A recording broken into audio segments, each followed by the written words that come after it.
السلام عليكم ورحمة الله تعالى وبركاته. ñoo ngi leen di nuyu yéen ñëpp ku ci nekk ci turam ak santam di nuyu taskatu xabaar yi fi teew nga xam ni suñu nuyoo bi jëm ci askan wi muy ñi nekk ci biir réew mi te teewuñu fii ci jumaay Muusante wala ñu nekk bitim réew danañu ci jot ndax yéena leen koy jottali ak xarale yu bees yi kon yéen li imam bi wax ci yéen muy journaliste yu responsable di informer di former di éduquer yéen la ñuy njëkk a ñaanal yàlla defal leen loolu te ngeen sax ci ndax mission bu rëy la société du am te weccoo xibaar amul gis nga Pâques bii ñu génn juif yi ni ñu koy feetee mooy dañuy jël xale bu ndaw muy laaj rabbin bi ba Israël di génne Égypte di jóge ci njaam di dem ci liberté lu ko sabab rabbin bi di ko nettali de façon rituelle boobu li ñu ci jublu mooy mu firndeel importance su formation ak information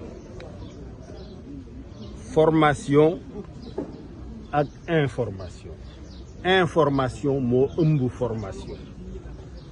xibaar moo ëmb njàngale kon ku koy tasaare jàngalekat nga d'abord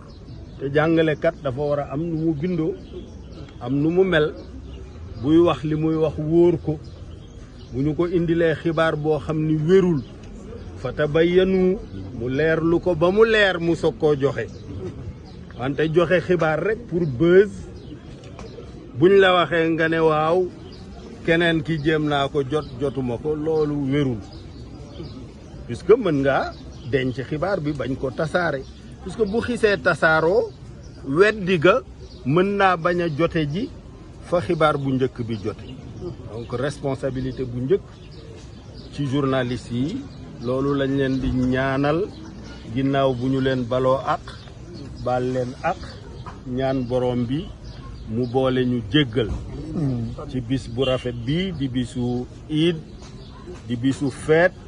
te li ñuy feete jar naa feete ndax weer wi ñu jóge ñett la ci yàlla digaate mooy jéggal ñu suñuy rëcc-rëcc yërëm ñu sotti ñu ay xéewal yuy baawaan ba nuppi goreel suñu yaram ci safara waaye sëñ bi lii jar naa feet kat jar naa feet donc moom la ñuy feet bu ñu ko dee feetu nag dañoo war a fexe ba loolu xiif bi ñu xiif mar mi ñu mar bàyyi yu bari yuñ doon def yuy bégal suñu ruux ngir ormal weer wi loolu am jeexital ci suñu comportement à partir d'aujourd'hui loolu moo tax ñuy rafetlu bu baax xutba imam bi ndax lan la xutba jàmm wolof yi sax dañ naan jàmm ak salaam pour mu gën a mu gën a bari rek parce que jàmm mooy salaam mais wolof yi ñoom dañ naan jàmm ak salaam pour gën a insister ci importance su jàmm dama tase ak sama benn oncle ci benn dëj mu ne ma li ma la mën a xamal daal mooy jàmm moom ku ko am ba ñàkk ko li nga am lépp da nga ko jaay pour wuute ko te amaana doo ko gis fu am jàmm caaxaan ba ñàkk ko li nga yore ci or ak jama ak pétrole ak gaz ak lépp di nga ko jaay pour wutaat jàmm te wóorul nga gisaat donc loolu moo lay wan importance su jàmm mu ne Serigne Touba wax na ne gisul jàmm lu ko gën fii ak fa ñu jëm fa ñu jëm li fay nekkal nit àjjana mooy xalbun salim mooy xol bu nekk ci jàmm loolooy àjjana du bërëb booy dem état booy dund la àjjana du bërëb booy dem li Serigne Cheikh di wax état booy dund la Serigne Cheikh nee na lii nit ñi jàppe àjjana jardin d'enfant rekk la ndax yàlla bu ko dara deseetul lu dul jaay sàngara ak i jànq jaratu ko te loolu la ñuy wax ci àjjana dañ naan la déegu sàngara yaa ngi nii wurul ay ni yaa ngi nii déegu meew yaa ngi nii loolu c'est pas important c'est l'état dans lequel on se situe qui est un état de bien-être profond d'un cœur apaisé d'une âme apaisée d'un esprit apaisé c'est ça le paradis li ci des jardin d'enfants dañ koy naxe naar yi rek ndax ñoom li mu leen tere fii te ñu bëgg ko la leen ni bu ngeen ko bàyyee fii dana bari fële pour nax leen li Serigne Cheikh ne daf leen koy aayoon nen ne daf leen koy aayoon nen ne mais àjjana c'est pas un lieu où on se rend c'est un état qu'on vit de façon permanente loolu moo tax muy wax ne les héritiers de Firdaws ils y demeurent éternellement mooy lu dul dakk nag du dakk fii du dakk fële ça veut dire que fii àjjana mën na fi am fële mën na fi am boo nekkee ci xol bu apaisé nga xam ni da ngay dilater sa poitrine bu ñu la xasee mu tàbbi ci biir bu ñu la defee lu metti mu tàbbi ci biir bu demee ba fees beneen ñëw nga dilater waat mu dugg tàbbi ci biir sans perturber ton métabolisme c'est ça le paradis donc loolu la ñuy ñaan muy jàmm ji suñu boroom saxal ko Serigne Cheikh daawul gàmmu ba jeexal te waxul ne yàlla na ngeen nekk ci jàmm di am jàmm may am jàmm ngeen di am jàmm ba déwén ak jàmm loolu la daan wax may am jàmm ngeen di am jàmm ba déwén ak jàmm c'est ça c'est la paix aujourd'hui ce qu'on me reproche d'avoir répondu à l'appel de Macky Sall lorsqu'il y a eu cette période de Covid xamuñu woon lan la mu ne ma daal chinois yaa ngi dee américains yaa ngi dee tubaab yaa ngi dee te fii la jëm si xamuñu ndax danañu mucc xamuñu ndax duñu mucc booba dialogue national nañu ba pare ba nga xam ni normalement daf maa war a jox statut chef de l'opposition ànd ak 4 milliards looloo dàq fuuf lii ma nekk nga joxuma dara fii ma toll ci ses bi ay miettes rek mais bu ma nekkoon chef de l'opposition am 4 milliards di wër Sénégal kon heure bi dana fekk déjà ma nekk président c'est clair y a aucun doute là-dessus mais mu ne ma loolu la ñuy def wala dañuy gàttandu lii ba mucc ci soog a xam lu ñuy def nga dellu fa nga nekkoon wala nga xam noo def ma ne ko d'accord naa nañ def loolu ñeneen ñi ko deful lu leen ca fekk waa Guinée ñan ñoo daaneel Alpha Condé ana ña ko daaneel ñoo yor nguur ku ko yor waaw kay waa Mali ñan ñoo daaneel IBK déedéet ñi ko daaneel laa wax ñoom imam Dicko la ak opposition bi ana ñu ñoo yor nguur ga ku ko yor waa Burkina ñan ñoo daaneel nguur ga déedéet opposition bi ñoo xeex ci mbedd yi ay balai citoyen yu kenn xamul mais ñan ñoo ko yor armée bi donc du xel nga jàpp ni da ngay daaneel toog c'est complètement irréfléchi c'est pas que daaneel nga que da ngay toog waaw li ma def man mooy dëgg mais teeluñu koo xam léegi nag xam nañ ne mooy dëgg waaw moo tax dëgg moom du réer loolu la wolof wax daf ni mooy mujj mais ki ko ñemee def nag mooy ki mu ko leer ni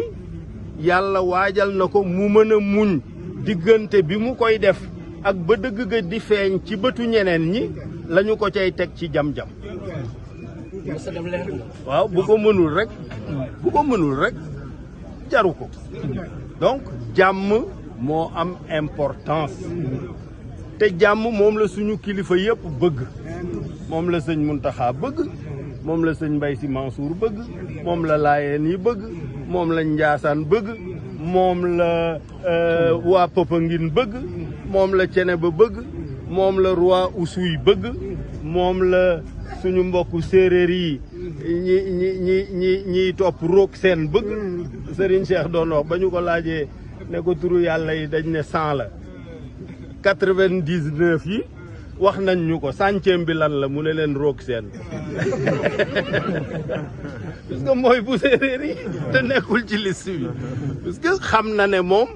yàlla nee na qu'il se conforme à l'idée que se fait de lui son serviteur donc c'est roog seen donc jàmm jooju ñu ragal dina am ci Sénégal. man gëm naa ne jàmm ji dina am non président Macky Sall damaa dem këram mu invité ma ndogu ñu julli timis julli gee moo ma jiite timis bi daf ne ma jiiteel ñaar yëpp puisque man bu ma jiitee bu ma juumee yow di nga mën a wax subhanallah mais léeg-léeg yow nga wax ay saar yoo xam ni du ma ko xam boo ci juumee du ma mën a wax subhanallah donc yaa war a jiite ma ne ko déedéet jiiteel timis bi mu jiite timis bi tari ñaari saar benn bi ayatul kursiyu ba mu ko tàmbalee nag ma teewlu gën a teewlu ndax dafa maa daloon ci Ablaye Wade ma jëli ko aéroport mu ñëw dem permanence rek song ayatul kursi ma ne yàlla na egg ak jàmm de sinon bu eggul dinañu am problème mais mu tari ko tari bu leer deuxième rakk bi mu tari Quraysh tari bu leer imam bi fàttali na ko falyabudu rabba hadha al bayt alladi at'amahum min ju' wa amanahum min xawf ma ne ko loolu nag mooy sa lettre de mission yow en tant que président de la République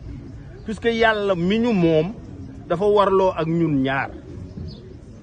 daf ne fexe ba duñu xiif musal ñu ci xiif dundal ñu ba duñu xiif fexe ba duñu jàq ñu am kaaraange ba duñu jàq ñaar yooyu la yàlla wax loolu mooy alladi at'amahum min ju' wa amanahum min xawf ma ne ko loolu mooy sa mission ma ne ko benn bi yaa ngi ciy def li nga mën yaa ngi defar ay forage yaa ngi def bourse familiale yaa ngi def ay piste et cetera dama dem Bandia fekke waxtaanu ay libanais yoo xam ne dañuy def chasse xamuñu kan laa doon puisque maa ngi sol samay lunettes sama casque ak sama masque ñu ne ñoom dañ daan wër àlli Sénégal yi di rëbb mais li ñu gis ren bi ñu ñëwee ci ay forage ci ay piste ay nangam musuñu ko gis ma woo Macky ma ne ko yow sa affaire wu Diamniadio bi mu ngi bëgg a romb Diamniadio sa vision bi parce que li ma yi ma toogal ñu ngi wax say piste ay Matam ay Podor ay village yu kenn xamul yoo xam ni boo fa demee léegi c'est complètement transformé ma ne ko loolu yaa ngi ci mais fii Sénégal toll nit ñi jàq nañu puisque defe nañ ni le 30 bii la Sénégal di tàkk ndax procès Ousmane Sonko ma ne ko léegi nag man am na lu ma ci bëgg a def mais du ma la wax lan la danga may bàyyi ma def rek bu ma defee ba pare bu la neexee alhamdulilah bu la neexul nga dàq ma yaa yor décret bi donc y a pas de souci mu ne ma bon d'accord vas-y ci laa xëyee ci fajar bi dem seeti Ousmane Sonko falaa jullee fajar tari inna anzalnaahu fi laylatil qadr jeexe salaamun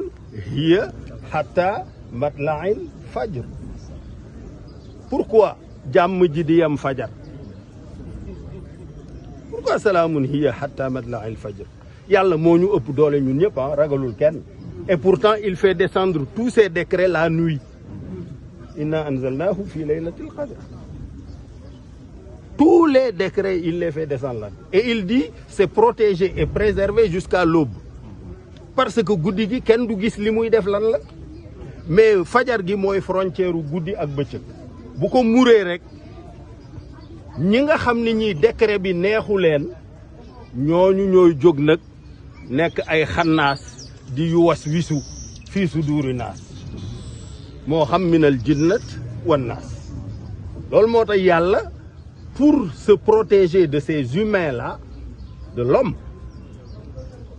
là-bas il dit seulement qul a'udhu bi rabbil falaq il convoque seulement la seigneurie. Mais quand il s'agit de l'homme, il convoque Rabbinas, Malikinas, Ilahinas. Il convoque les trois attributs. Il convoque la seigneurie, la déité, la royauté, pour pouvoir maîtriser l'homme. Donc l'homme est dangereux et le Sénégal l'est plus. Le Sénégalais est encore plus dangereux parmi les hommes. Il est capable, li imam bi wax léegi, ñëw sa kër ngay naan sa café mu lay fen rek. C'est malheureux mais c'est comme ça. Nous sommes un peuple très bizarre et très surprenant. Il y a beaucoup de menteurs, beaucoup d'indignes de confiance, beaucoup de truands, beaucoup de njublang. Quand j'avais déclaré dans ma déclaration de politique générale que j'allais combattre njublang et protéger góorgóorlu, c'est ça que je voulais dire. Hein? C'est ça que je voulais dire. Et c'est ce que je pense encore aujourd'hui. Si vous ne voulez pas que je combatte njublang de façon sérieuse, ne m'élisez pas. Si vous m'élisez, vous allez avoir droit à la vérité. Votre compagnonnage avec le président Macky Sall. Écoutez, laissez-moi finir d'abord mon message. Je répondrai à vos questions politiques cet après-midi. À 16h. À 16h. Hein, je donne une conférence de presse solennelle. Mais là, j'insiste sur le khutba de l'imam Djam. Pour que les gens comprennent ce que ce Djam-là est important et mérite d'être protégé par tout le monde. Et en tout premier lieu par les citoyens eux-mêmes. Les forces de sécurité et de défense, bien sûr, feront leur travail, mais ce sont les citoyens eux-mêmes qui doivent protéger la paix. C'est eux les bénéficiaires de cette paix. Dans l'histoire, comment est-ce que l'État est né? L'État est né suite à un choc climatique qui a fait que les gens ne pouvaient plus chasser, cueillir et pêcher. Et heureusement, à 4 endroits du monde, il y a eu 4 grands fleuves nourriciers qui ont traversé le désert. C'est le Nil, le Tigre et l'Euphrate, la Mésopotamie, quoi, et l'Indus et le fleuve jaune qui a donné naissance à la Chine. Donc les 4 grandes civilisations dans l'histoire, c'est la civilisation égyptienne, africaine, puisque c'est la Nubie qui a éduqué l'Égypte, qui elle-même a éduqué la Crète, qui elle-même a éduqué la Grèce. Et c'est grâce à Alexandre le Grand, ce Macédonien, que ça a été éparpillé dans le monde. Et plus tard par César, avec la longue durée du règne de l'Empire romain, ça s'est universalisé. Ce qu'on appelle la culture universelle que les Occidentaux se sont appropriés est bel et bien né en Afrique, en Nubie. Les pyramides là, pyramides yi nekk booru Soudan jëm foofu, puisque Nil bi dafa jóge lac Victoria dem ba Méditerranée dafa romb ay dëkk Soudan, Éthiopie jaar fii ci montagne yi nangam mais foofa ba loola amee nit ñi daw toog ci booru dex yi créer agriculture mu remplacer cueillette ñu créer élevage mu remplacer chasse mais chasse ak agriculture dafa yomb dafa jafe. Chasse dafa yomb pardon, élevage dafa jafe, cueillir dafa yomb, bay dafa jafe. Boo toogee di bay wala nga yeew sa gétt am ñoo xam ni ñoom la ñu tàmmoon muy chasser loola ca la ñu wëy ñuy ñëw di sàcc nag yeeg xar yeeg bëy yi éleveurs yi mooy vol de bétail. ñëw bu ñu fekkee sa sàq fees ñu sàcc ko gars yi dem ba sonn créer pharaon Firawna mooy pharaon ñu ne buur bi ñaari fonction rek nga am benn bi mooy ndox mi jóge lac Victoria jëm si fii ci Égypte ña nekk ca kaw bu ñu ko téye jëfandikoo ko ñoom rek ñun ñi nekk ci suuf di loru. Ceux qui sont d'amont ne doivent pas retenir l'eau et empêcher à ceux qui sont d'aval d'en bénéficier. Deuxième fonction mooy ñun dañuy bay bi dafa laaj nga ruuj dafa laaj nga jëmbat dafa laaj nga toppatoo après nga def sa sàq denc pour bu amee difficulté nga am loo jëfandikoo. Sàmm gi aussi dafa laaj nga yeew nag yi yeew fas yi yeew te dafa am ay bandi yoo xam ni ñoom la ñu tàmmoon ca ba ñuy rëbb rek loolu la ñu wéyal donc nga musal ñu ci ñooñu loolu mooy la première fonction de l'État, c'est provoquer la paix pour que ceux qui ont des activités économiques légitimes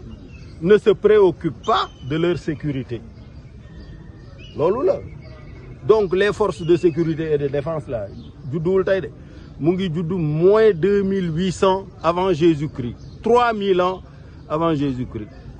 Jésus-Christ, il y a 2000 ans maintenant et 23 années. Donc ça fait plus de 5000 ans que les forces de sécurité et de défense existent. te ni ko imam bi waxee yonent bi wax ko sallallahu alayhi wa sallam nee na ñaari bët yii daal ñoom duñu gis safara ñoom. bët bi nga xam ni tuur na ranxooñ ndax dégg gi mu dégg samay wax